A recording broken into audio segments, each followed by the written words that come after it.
வணக்க வழிபாடுகளில் நாம் கவனம் செலுத்துவது போலவே சொந்த பந்தங்களை கவனிப்பதிலும் அரவணைப்பதிலும் நாம் கவனம் செலுத்த கடமைப்பட்டிருக்கிறோம். அதில் முதன்மையாக பெற்றோர்களுக்கு செய்ய வேண்டிய கடமைகளிலே எந்த குறைவும் வைத்துவிடக்கூடாது என்ற தொடரிலே பல செய்திகளை நாம் பார்த்து வருகிறோம். அதனுடைய தொடர்ச்சியாக வாழுகின்ற காலத்தில் பெற்றோருக்கு நன்மை செய்ய முடியாதவர்கள் அல்லது பெற்றோர்கள் இறந்த பிறகும் அவர்களுக்கு ஏதாவது நம் மூலம் நன்மைகள் போய்கொண்டே இருக்க வேண்டும் என்று ஆசைப்படக்கூடியவர்கள் என்னென்ன காரியங்களை எல்லாம் செய்யலாம் என்று நபிகள் நாயகம் ஸல்லல்லாஹு அலைஹி வஸல்லம் அவர்கள் நமக்கு வழிகாட்டி இருக்கிறார்கள். அதுல 2 காரியங்களை நாம் சென்ற தொடரில் பார்த்தோம்.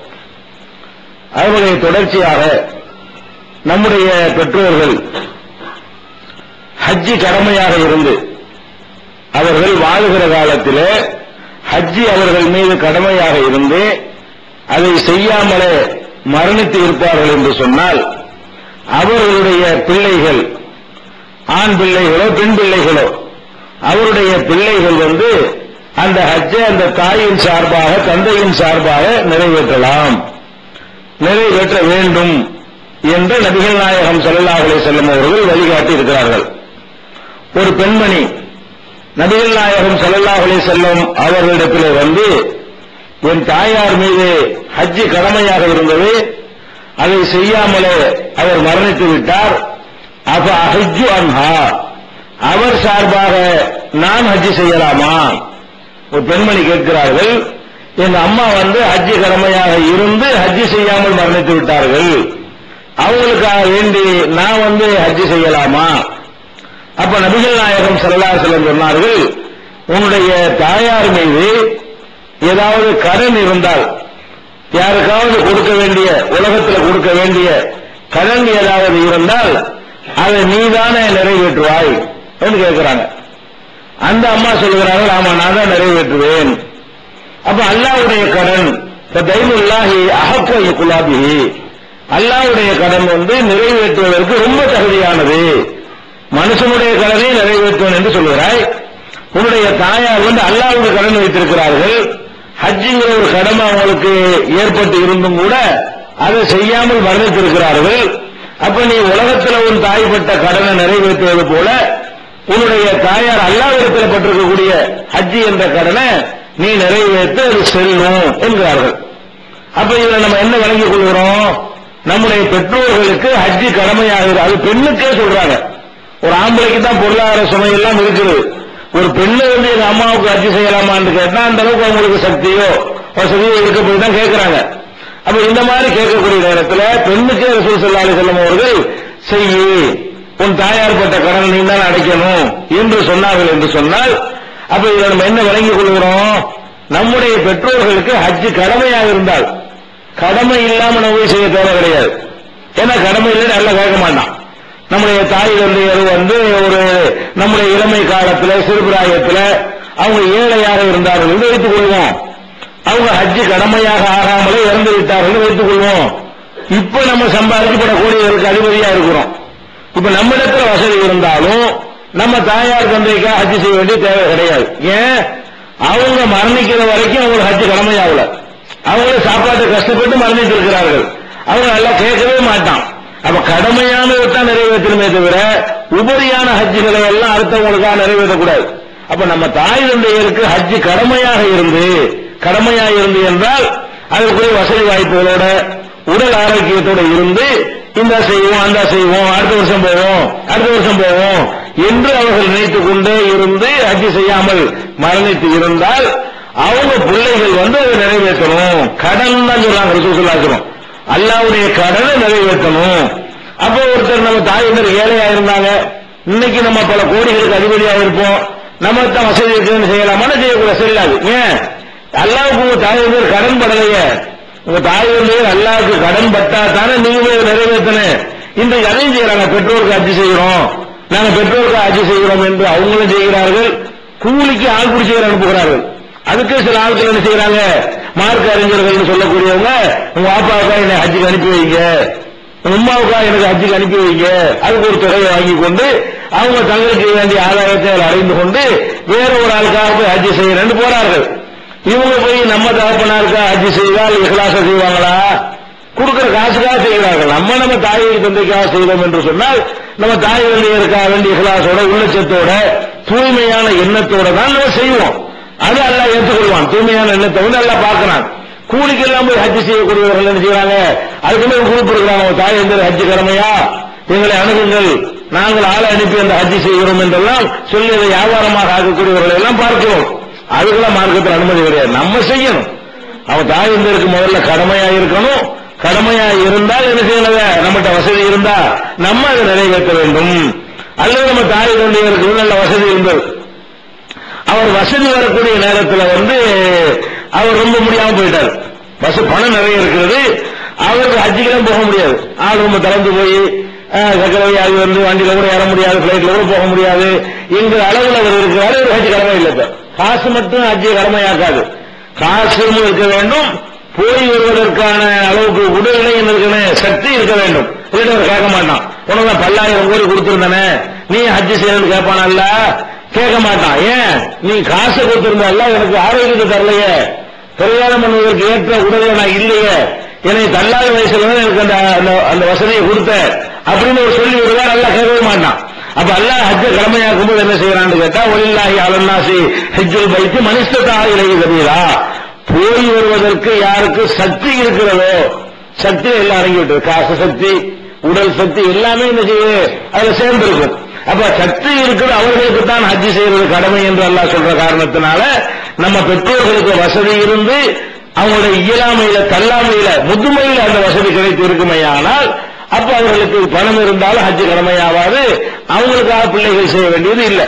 அப்படி இல்லாமல் இருப்பார்களே ஆனால் நம்முடைய தாய் தந்தையர்கள் மீது ஹஜ்ஜு ஏதாவது கடமை இருக்குதா, இருந்ததா, அவங்க மரணிக்கிற நேரத்தில் அதற்கான கெப்பாசிட்டியிலையும் அதற்கான தகுதியிலையும் இருந்தார்களா என்று நம்ம பார்த்து அப்படி இருந்திருப்பார்களே ஆனால் கூலிக்கு ஆள் பிடிக்காம நம்மளே ஒரு நிலைமையில் செய்யணும், ஹஜ்ஜு செஞ்சு தாய் தந்தையருக்குரிய கடனை நிறைவேற்றி விட வேண்டும். அதுக்கப்புறம் நம்ம ஹஜ்ஜையும் செஞ்சு கொள்ளலாம். முதல் தாய் தந்தையுடைய கடனை நிறைவேற்றி விட வேண்டும். இது மாதிரி எத்தனை பேர் பிள்ளைகள் வந்து பெற்றோருக்காக வேண்டி இப்படி எல்லாம் கவனம் எடுத்து சிரத்தை எடுத்து செய்கிறார்கள் என்று கேட்டா அதுக்கு தயாரா இல்லை. குறுக்கோவில் ஏதாவது இருந்தாலும் செய்யறாங்க, செய்வதற்கு முன் வருகிறார்களே தவிர மரணித்த பிறகாவது அவங்களுக்கு நன்மைகள் சேரட்டும், அல்லாவிடத்தில் குற்றவாளி இல்லாம போகட்டும் என்பதில் அக்கறை செலுத்த மாட்டேங்கிறாங்க. அதே மாதிரி ஹஜ்ஜி மாதிரியே நோன்பு என்பது தொழுகை மட்டும்தான் கிடையாது. தொழுகை வாப்பா வந்து ஒரு வருஷம் தொழுவல, அதுக்காக பிள்ளை தொழுவலாமான்னு சொல்ல முடியாது. ஏன் சொல்ல முடியாது? தொழுகைங்கிற கடமை வந்து நேரம் குறிப்பிடப்பட்ட கடமை. நேரம் பாஸ் ஆகிட்டு அவரே சொல்ல முடியாது. அடுத்தவர்களுக்கு அவரே ரத்த விட்டுட்டாருன்னா அவருக்கு என்ன செய்யும், அது கொஸ்டின் தான் இருக்கு, தண்டனை தான் இருக்கிறத விட நேரத்தை தாண்டி சொல்வதற்கு அனுமதியே கிடையாது. இந்த சலாத்த காண தலல் மூமின கிதாப மௌகூத்தா, தொழுகை என்பது மூமின்களுக்கு நேரம் குறிப்பிடப்பட்ட கடமை. அந்த நேரத்தை மிஸ் பண்ணக்கூடாது என்பதற்காக அல்லாஹ் என்ன பண்றான், தொழுகையில கூட சலுகைகளை வைக்க நேரத்தில் கதவை தர மாட்டேங்கிறான். முடியலன்னா உட்கார்ந்து தொழுதுக்க, படுத்து கூட தொழுதுக்க, டைம் செஞ்சு கூட தொழுதுக்க, பிரயாணத்தில் இருந்தா 4 முதல்ல 2 கூட தொழு. டயம் முக்கியம் வேணாம், டயம் எனக்கு முக்கியம். அளவு வேண்டாலும் குறைச்சிக்க, குவாலிட்டி வேண்டாலும் குறைச்சிக்க. படுத்து தொழுக குவாலிட்டி கம்மி தானே, நின்று தொழுவதை விட தரம் கொடுத்தாலும் பரவாயில்லை, டைம் எனக்கு முக்கியம். தொழுகையை பொறுத்த வரைக்கும் அல்லாஹ் வந்து நேரம் குறிப்பிடப்பட்ட கடமை என்று சொல்ற காரணத்தினால நம்முடைய பெற்றோர்கள் மீது தொழுகை கடமை வைத்துவிட்டு போனார்களே ஆனால் அதுக்குரியதை தௌபா செய்து எல்லாம் மன்னிக்காமல் இருந்தால் அதுக்குரிய அனுபவிப்பாங்க.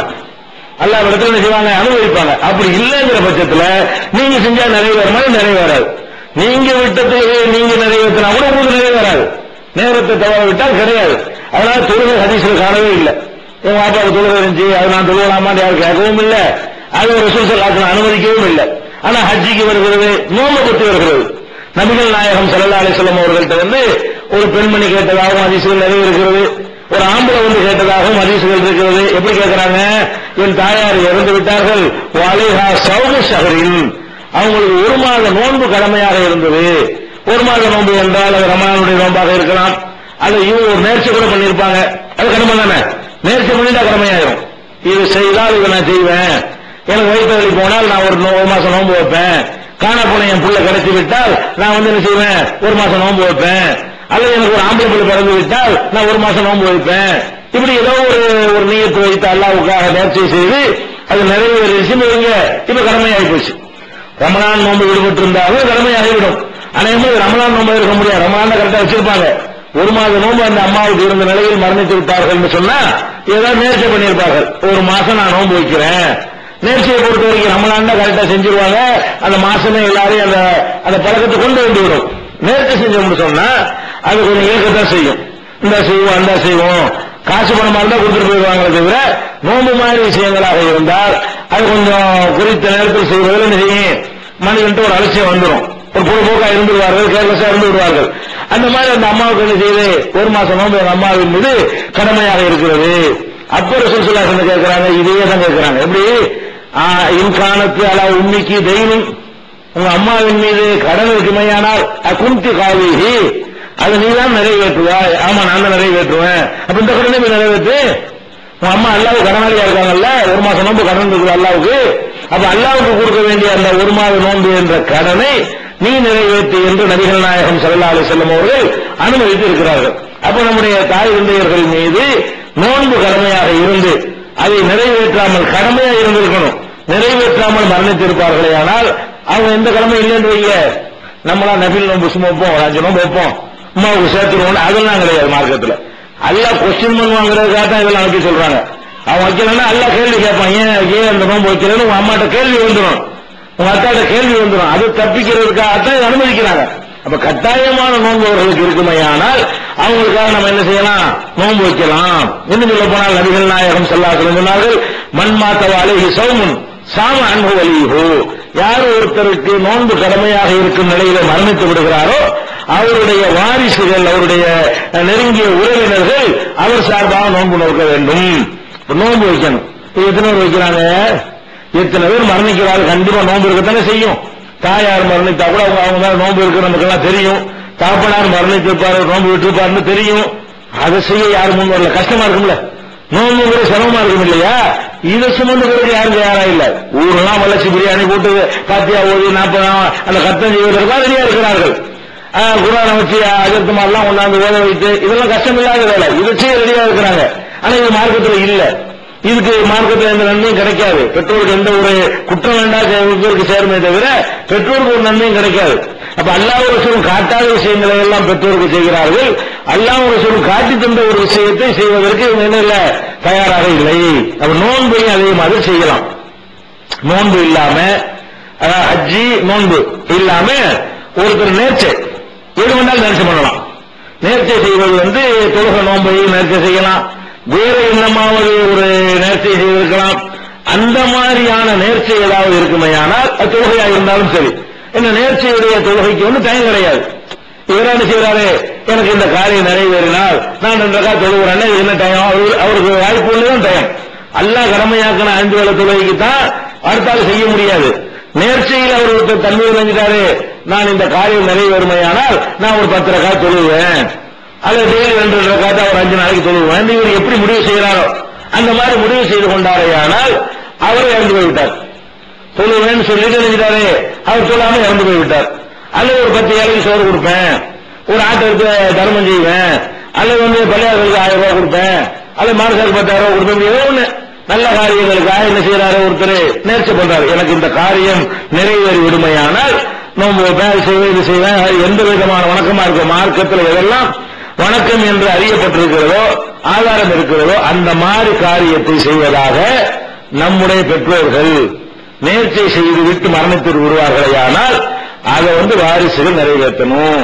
மண்மாத்த அலைஹி நபிரும், யார் அவருடைய நேர்ச்சை தன்மையில் இருக்கிற நிலையில மரணித்து விடுகிறாரோ அவர் சார்பாக அவருடைய வாரிசுகள் நிறைவேற்றட்டும். இப்படியும் நபிகள் நாயகம் ஸல்லல்லாஹு அலைஹி வஸல்லம் வழிகாட்டி இருக்கிறார். அம்மா அப்பா நேர்ச்சியை செஞ்சுதான் இருப்பாங்க, அதை விசாரிக்கணும். அம்மா ஏதாவது நேர்ச்சி பண்ணிருக்காங்களா, அப்பா வாப்பா ஏதாவது நேர்ச்சி பண்ணிருக்கிறாங்களா, நிறைவேற்றா மூத்தா போயிட்டாங்களா. கண்டிப்பா அவர் நேர்ச்சி பண்றவர் இது ஒரு கடமை இருக்கிறது சொல்லணும். அப்பதான் தெரியும். நம்மள மனசுல நேர்ச்சி பண்ணிக்கிட்டு மூத்தா போயிட்டோம்னா அப்புறம் அல்லாத குற்றவாளியை நின்றுவோம். நம்ம ஒரு நேர்ச்சி பண்ணினா கூட நம்ம என்ன செய்யணும், இது ஒரு குடும்பத்தாட்டே சொல்லணும். ஒரு ஆணோ பெண்ணோ நேர்ச்சி செய்து விட்டார்களே ஆனால் நம்ம இந்த நேர்ச்சியை நிறைவேற்றி விட்டால் பிரச்சனை இல்லை. நிறைவேற்றாம மூத்தா போயிட்டோம்னு சொன்னா அல்லாஹ் கேட்பான், நம்ம வாரிசுகளுக்கும் தெரியாது, நிறைவேற்ற மாட்டாங்க அப்படிங்கறதெல்லாம் பயந்து இதுல நம்ம விளைவிக்க வேண்டிய பாடம் என்ன? நம்மளே நேர்ச்சி ஏதாவது பண்ணணும்னு சொன்னா அதை உடனே என்ன செய்யறேன், இன்னைக்கு நேர்ச்சி பண்ண நாளைக்கு மூத்தா போயிடலாம்ல. இன்னைக்கு நேர்ச்சி பண்ண நாளைக்கு மூத்தா போயிட்டோம்னா நேர்ச்சி நம்ம தலையில் இருக்கத்தானே செய்யும். அப்ப அதுக்கு ஏற்றவாறு என்ன செய்யும், பிள்ளைகளுக்கு சொல்லிட்டு போயிடணும். குடும்பத்தார என்ன செய்யணும், இந்த மாதிரி ஒரு நேர்ச்சி பண்ணிருக்கிறேன் அப்படின்னு எல்லாத்தையும் சொல்லிட்டோம்னு சொன்னா நிறைவேற்றினா எல்லாரும் தெரிஞ்சு போயிடும். நிறைவேற்றலன்னு சொன்னா என்ன செய்யும், அவங்க நிறைவேற்றிக்கிறாங்க. நிறைவேற்றி முடிச்சுட்டு கூட சொல்லிடலாம். சில விஷயங்கள் நிறைவேற்ற நோன்பு வைக்கிறா, நேர்ச்சி பண்ணுவோம், நோன்பு வச்சிருவோமா, இந்த பண்ண நேர்ச்சி பண்ணல நிறைவேற்றுறேன். அப்ப இதெல்லாம் மறுமைக்கு பயந்து நம்ம அந்த நேர்ச்சிகள் நாம நிறைவேற்றாவிட்டால் நம்ம வாரிசுகள் நிறைவேற்றணும் என்ற பொறுப்புணர்வு இருக்குமே. ஆனால் இந்த நேர்ச்சியை சொன்னா தான் வாரிசுகள் நிறைவேற்றுவாங்க. எத்தனை குடும்பங்கள்ல நோன்பு வச்சு வைக்காது தெரியாது, தாப்பம் வச்சு பிள்ளைக்கு தெரியாது, புள்ள வச்சு தாப்பணும் தெரியாது, அந்த மாதிரி தனித்தனியாக கூட இருப்பார்கள். அதெல்லாம் கவனத்தில் கொண்டு என்ன செய்யணும், இதை செய்யலாம், இதுக்கு ஆதாரம் இருக்கிறது. இது போல கடமை இல்லாத விஷயங்களை செய்வதாக இருந்தா ரெண்டு விஷயம் நீங்க செய்யலாம். இதுதான் கடமை. அந்த இறந்து போன மனிதன் கண்டிப்பாக செய்ய வேண்டிய கடமைகளுக்கு வாரிசுகள் செய்யலாம். கடமையே இல்லாம நீங்களா விரும்பி உபரியாக செய்வதாக இருந்தால் இரண்டு காரியங்களை செய்யலாம். இரண்டு காரியம் என்ன? உபாதா ரலியல்லாஹு அன்ஹு அவர்கள் நபிகள் நாயகம் ஸல்லல்லாஹு அலைஹி வஸல்லம் ஒரு கேள்வி கேட்கிறாங்க. அல்லாஹ்வுடைய தூதரே, நான் வெளியூருக்கு போயிருந்தேன், வெளியூருக்கு போயிருக்கும்போது எங்க அம்மா இறந்து போயிட்டாங்க, நான் ஊர்ல இல்ல, எங்க அம்மா இறந்து போகும்போது நான் ஊர்ல இல்ல, வெளியூருக்கு போயிட்டேன், பார்த்தா அம்மா மூத்தா போயிட்டாங்கன்னு சொல்றாங்க. இப்ப எனக்கு அவங்களுக்கு ஏதாவது செய்யணும்னு ஆசைப்படுறேன், எங்க அம்மாவுக்காக வேண்டி நான் ஏதாவது செய்தால் எனக்கு நன்மை கிடைக்குமா, ஏதாவது நான் செய்யலாமா அப்படின்னு கேட்கும் பொழுது அப்ப நபிகள் நாயகம் ஸல்லல்லாஹு சொல்றாங்க, அவங்க சார்பா தர்மம் செய்யு. தர்மங்கிற கடமைலாம் ஒண்ணு கிடையாது, இது ஸ்மார்ட்ல கூட இல்ல. அம்மா இறந்து போயிட்டாங்க, இறந்தவனு நினைக்கிறாரு நம்மளால் அம்மாவுக்கு ஏதாவது மறுமையில கிடைச்சா பரவாயில்லையே, நம்ம என்ன செய்வாங்க, மார்க்கத்தில் வழி இருக்குதா என்று நபிகள் நாயகம் ஸல்லல்லாஹு அலைஹி வஸல்லம் அவங்கள்ட்ட அந்த சஹாபி கேட்கும்போது என்ன செய்யறாங்க, சத்தக்காரனா நீ உன் தாய் இருந்து என்ன செய்யணும், தர்மத்தை செய்யி. தர்மம் நம்மளா விரும்பி செய்யறது, இது ரொம்ப விரிந்த அர்த்தம் உள்ளது. தர்மம் என்ன வேணாலும் செய்யலாம். இது இன்னைக்கு யாருக்கும் கஷ்டம் இல்லாத வேலை. இது தாய் தகப்பனுக்கு கடமையா இருந்துச்சாலும் விசாரிக்க வேண்டிய தேவையே இல்லை. நம்ம எல்லாருக்கும் தாய் தகப்பன் இருக்கிறாங்க. இது நம்மள பல பேருடைய தாய் தகப்பன்மார்கள் இறந்து போயிருப்பார்கள், இனிமேல் இறக்க போவார்கள். அப்ப நம்ம என்ன வழங்கி செய்யணும், நம்முடைய தாய் தந்தையர்கள் இறந்திருப்பார்களே, ஆனால் எவ்வளவு நம்ம சம்பாதிக்கிறோம், எவ்வளவு காரியங்களுக்கு செலவு செய்கிறோம், நம்ம தாய் தகப்பனுடைய மறுமையில் ஏதாவது அவங்களுக்கு பயன்படணுமே, அதுக்கு நம்ம வருஷம் ஏதாவது செஞ்சா என்ன, ஒரு மாசம் ஏதாவது செஞ்சா என்ன, நினைப்பு வரும்போது ஏதாவது செஞ்சா என்ன, நிரந்தரமா ஏதாவது செஞ்சா என்ன, அப்படி நினைத்துக் கொண்டு உங்களுக்கு நன்மைக்காக ஏதாவது தர்மம் செஞ்சீங்கன்னு சொன்னா உங்க வாப்பா நன்மைக்கும் செஞ்சீங்க. ஒரு 1000 ரூபாய் தர்மம் செஞ்சீங்களா, இறைவா இந்த 500 ரூபாய் என் தகப்பனாருக்காக நான் தர்மம் செய்கிறேன், இந்த 500 ரூபாய் என்னுடைய நன்மைக்காக நான் செய்கிறேன்.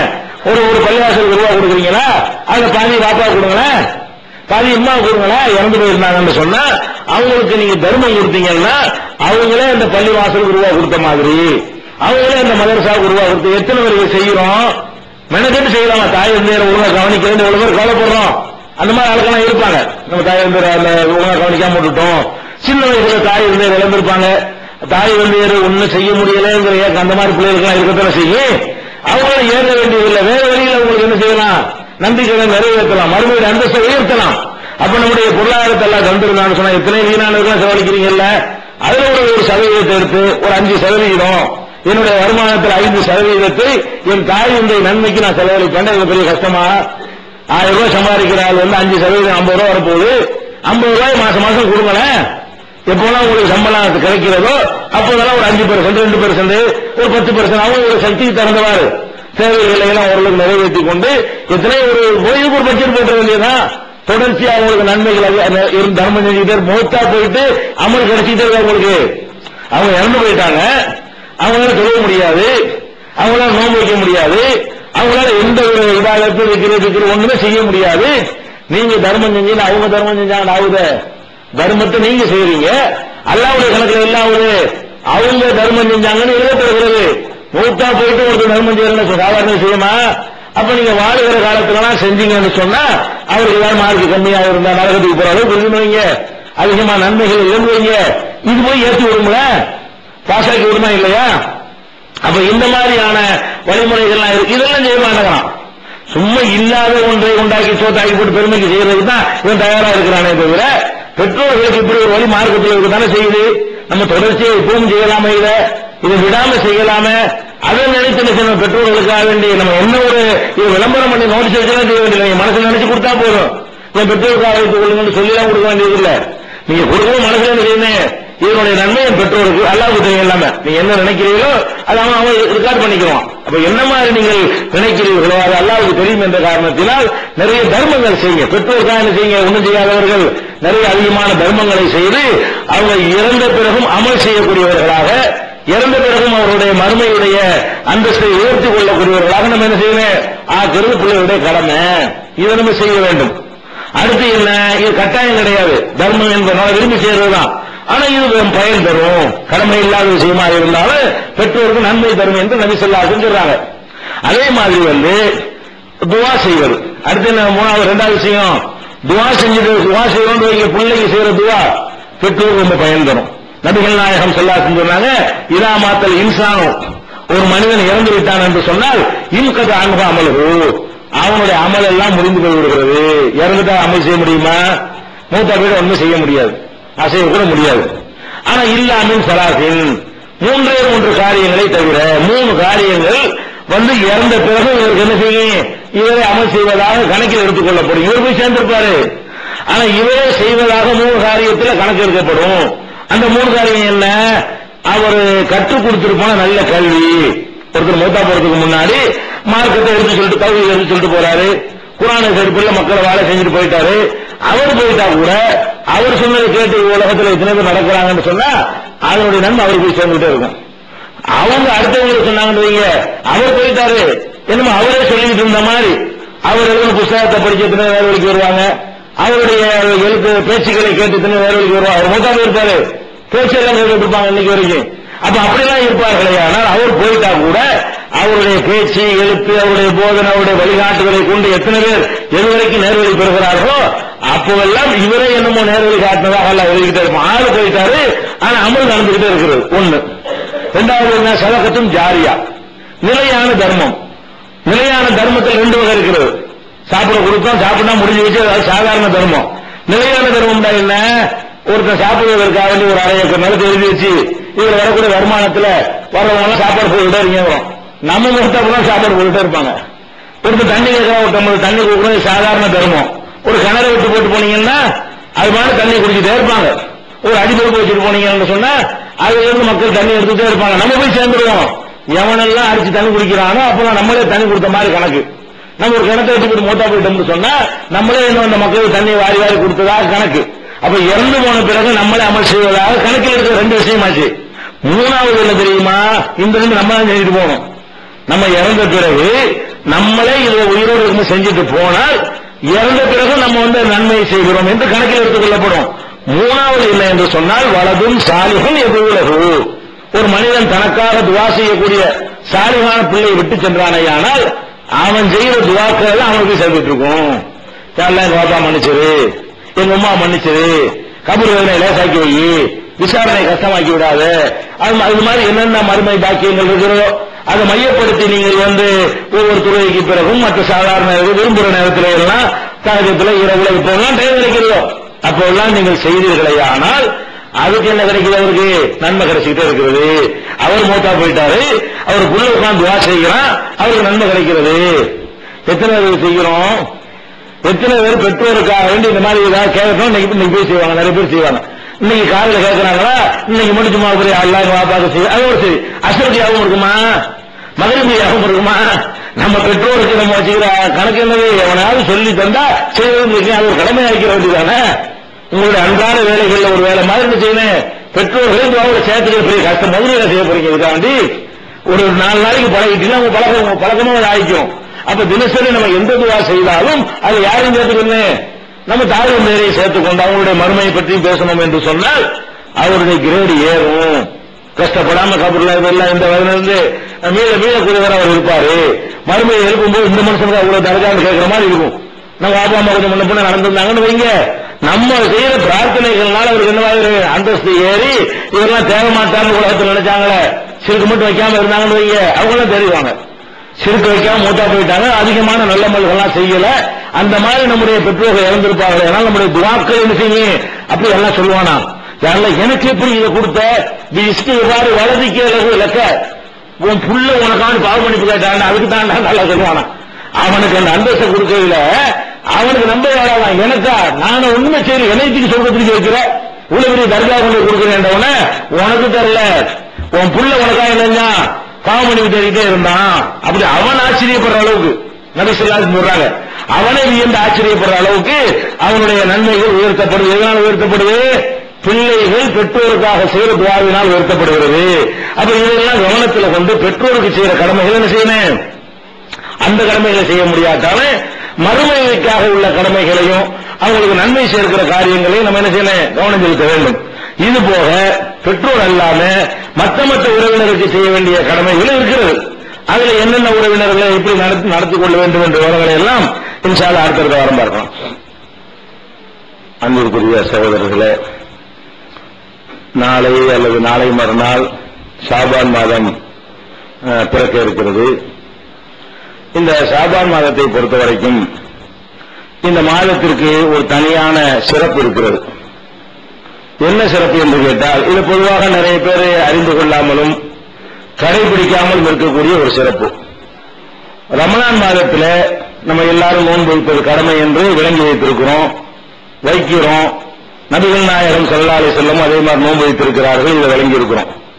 இந்த ரமலான் இல்லாம ஒரு முழு மாசம் நபிகள் நாயகம் ஸல்லல்லாஹு அலைஹி வஸல்லம் அவர்கள் வேற எப்பவாவது நோன்பு நோத்திருக்காங்களா என்று பார்த்து முழு மாசமும் சில நாட்கள் நோன்பு வச்சிருப்பார்கள். ரமலான் இல்லாம ஏதாச்சும் ஒரு முழு மாசம் நபி ஸல்லல்லாஹு அலைஹி வஸல்லம் நோன்பு வைத்திருக்கிறார்களா பாத்தீங்கன்னு சொன்னா, ஒவ்வொரு ஷாபான் மாசத்திலேயே முழுசா ரசூல் ஸல்லல்லாஹு அலைஹி வஸல்லம் நோன்பு வைப்பார்கள். இந்த ஷாபான் மாசம் வந்துருச்சுன்னு சொன்னா மற்ற மாசங்கள்ல 3 நாள் நோன்பு வைப்பாங்க, வியாழன் திங்கள் நோன்பு வைப்பார்கள், இப்படி ஒரு நாள் விட்டு ஒரு நாள் நோன்பு வைப்பார்கள். இப்படி பல விதங்கள்ல ரசூல் ஸல்லல்லாஹு அலைஹி வஸல்லம் அவர்கள் மற்ற மாதங்கள்ல நோன்பு வைத்தாலும் ஷாபான் மாதம் வந்துவிட்டது என்று சொன்னால் அந்த மாதம் முழுவதும் என்ன செய்வார்கள், நோன்பு. என்ன ரமலான் கடமை, இது கடமை இல்லாத வித்தியாசம். ரமலான்ல நோன்பு வைப்பது கட்டாய கடமை, ஷாபான்ல நோன்பு வைப்பது இல்ல கட்டாய கடமை கிடையாது. ஆனால் ஒரு மாசம் முழுசு நோன்பு வைக்க வேண்டும் என்பதுல தேர்ந்தெடுத்து என்ன செய்வாங்க, ஷாபான் மாசம் வந்த உடனே நோன்பு வைப்பார்கள். அப்ப அவங்க 60 நோன்பு அவங்க கணக்கு பார்த்தீங்கன்னா ரமலான்ல நோன்போடு சேர்த்தீங்கன்னு சொன்னா அவங்க கண்டினியூவா என்ன செய்யறாங்க, 60 நோன்பு வைக்கக்கூடியவர்களா இருந்திருக்கிறாங்க. அப்ப இந்த ஷாபான் மாசத்துடைய நோன்பை விடாமல் ரசூல் ஸல்லல்லாஹு அலைஹி வஸல்லம் அவர் அது விடும் என்ன சொல்றாங்க, ஆயிஷா நாயகி சொல்லிவிட்டு ஷாபான நோன்பு வச்சாங்கன்னா ஒரு தடவை வச்சாங்கன்னு நினைச்சிடாதீங்க, நபி ஸல்லல்லாஹு அலைஹி வஸல்லம் ஒரு செயலை ஆரம்பிச்சாங்கன்னா அதே மாதிரி விடாம தான் செய்வார்கள். எதையுமே விட்டுட்டு செய்ய மாட்டாங்க. ஒரு ஷாபான்ல ஒரு மாசம் வச்சாங்கன்னா அடுத்த ஷாபான் அப்படித்தான், அதுக்கடுத்து ஷாபான் அப்படித்தான், எதையுமே செய்வாங்க தொட்டு விட்டுற மாட்டாங்க என்றும் ஆயிஷா நாயகி அவர்கள் அறிவிக்கிறார்கள். இது புகாரி உட்பட பல ஆதாரப்பூர்வமான நூல்கள்ல பதிவு செய்யப்பட்டிருக்கிறது. அப்ப அதிகமாக நோன்பு நோக்க விரும்பக்கூடியவர்களாக நம்ம இருப்போமே, எத்தனை பேர் ஆசைப்படுவாங்களா இல்லையா? அந்த மாதிரி தொழில்துறை பாதிக்காத வகையில நமக்கு வீட்டில் தான் இருக்க போறோம், நோன்பு நிறைய வைக்கலாமே என்று தேர்ந்தெடுத்து வைப்பதாக இருந்தால் நபிகள் நாயகம் ஸல்லல்லாஹு அலைஹி வஸல்லம் அவர்கள் இந்த மாதத்தை நாளைக்கோ நாளை மறுநாளோ பிறக்கக்கூடிய ஷாபான் மாசத்துல முழுசா இணைஞ்சிருக்கிறாங்க, அவங்க நோன்பு நோட்டு இருக்கிறார்கள். அதற்குரிய வசதி உள்ளவர்கள், அதற்குரிய ஆற்றல் உள்ளவர்கள் இந்த சுண்ணத்தை என்ன செய்யலாம், பேணிக் கொள்ளலாம். ஆனா அந்த ஷாபான்ல ஒரு குறிப்பிட்ட நாள்ல ஒரு நோன்பு வைப்பாங்க, அது இன்ஷா அல்லாஹ் அடுத்த வாரங்கள்ல பார்த்துக் கொள்ளலாம். இது மாசம் முழுசும் நோன்பு வைப்பதற்காக வேண்டி உள்ள ஒரு சுண்ணத்து. இந்த சுண்ணத்தையும் கடைபிடிக்கக்கூடியவர்களாக அல்லாஹ் நம்மை ஆக்கி அருள் புரிவானாக. வாஹிரு தாவானா அல்ஹம்துலில்லாஹி ரப்பில் ஆலமீன்.